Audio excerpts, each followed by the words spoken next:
Hello friends, welcome to DD cooking. இன்றைக்கி நம்ம DD cooking சேனலில் நல்ல டேஸ்டியான ஹெல்த்தியான நல்ல பட்டி சிக்கன் ரெசிபி தான் பார்க்க போகிறோம். இது செய்கிறது ரொம்பவே ஈஸி. இதுக்காக ஒரு பேனில் 1 டீஸ்பூன் மிளகு, 1 டீஸ்பூன் சோம்பு, 2 டேபிள் ஸ்பூன் வரமல்லி சேர்த்துக்கோங்க. கூடவே ஹோல் கரம் மசாலா சேர்த்து நல்லாவே வறுத்துக்கோங்க. மசாலா வறுக்கும் போது இதில் கருவேப்பிலையும் சேர்த்து நல்லா வறுத்து ஆற வச்சு பவுடர் பண்ணி எடுத்து வச்சுருங்க. பேன் நல்லா சூடானதும் இதில் நல்லெண்ணெய் கூடவே சோம்பு கருவேப்பிலை சேர்த்து நல்லாவே வதக்கிக்கோங்க. கண்டிப்பாக இதில் ஒரு 20 பல் பூண்டு சேர்த்துக்கோங்க. கூடவே 1 கிண்ணம் ஃபுல்லாக சின்ன வெங்காயம் வதங்குறதுக்கு தேவையான அளவு உப்பு சேர்த்து நல்லா வதக்கி விட்டுருங்க. 5 வரமிளகாயை விதையெல்லாம் நீக்கிட்டு அதையும் நம்ம உள்ளே சேர்த்துற வேண்டியது தான். கூடவே இஞ்சி பூண்டு விழுது பச்சை வாசனை போகிற வரைக்கும் வதக்கிட்டு தக்காளி 2 சேர்த்துக்கோங்க. சேர்த்துட்டு நல்லா வதங்கினதுக்கப்புறமா 1/2 kg சிக்கன் நல்லா க்ளீன் பண்ணி உள்ளே சேர்த்துக்கோங்க.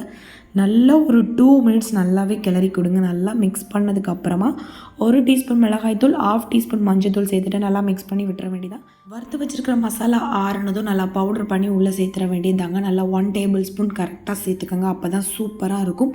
மசாலா எல்லா பக்கமும் பண்ணுற மாதிரி நல்லாவே சிக்கனை மிக்ஸ் பண்ணி கொடுத்துட்டு ஒரு 1/2 டம்ளர் தண்ணி சேர்த்துக்கோங்க. தண்ணி நல்லா மிக்ஸ் பண்ணி கொடுத்துட்டு ஒரு தட்டு போட்டு க்ளோஸ் பண்ணி வச்சுட்டு கரெக்டாக ஒரு 10 மினிட்ஸ் அப்புறம் ஓப்பன் பண்ணி பார்த்தீங்கன்னா சூப்பராகவே சிக்கன் நல்லா சாஃப்டாகவே வெந்திருக்கும். இந்த ஸ்டேஜில் கொஞ்சமாக கொத்தமல்லி இலையெல்லாம் சேர்த்துட்டு கொஞ்சம் திக்கானதும் நம்ம ஸ்டவ்வை ஆஃப் பண்ணிட வேண்டியதான். நல்லா சூப்பர் டேஸ்டியான நல்லம்பட்டி சிக்கன் ரெடி ஆயிடுச்சு. கண்டிப்பாக இந்த ரெசிபி ட்ரை பண்ணிட்டு மறக்காமல் எனக்கு கமெண்ட் பண்ணுங்கள். என்னோட சேனலை ஃபர்ஸ்ட் டைம் பார்க்குறீங்கன்னா மறக்காமல் சப்ஸ்கிரைப் பண்ணிட்டு பக்கத்தில் இருக்கிற பெல் பட்டனையும் கிளிக் பண்ணிடுங்க. தேங்க்ஸ் ஃபார் வாட்சிங்.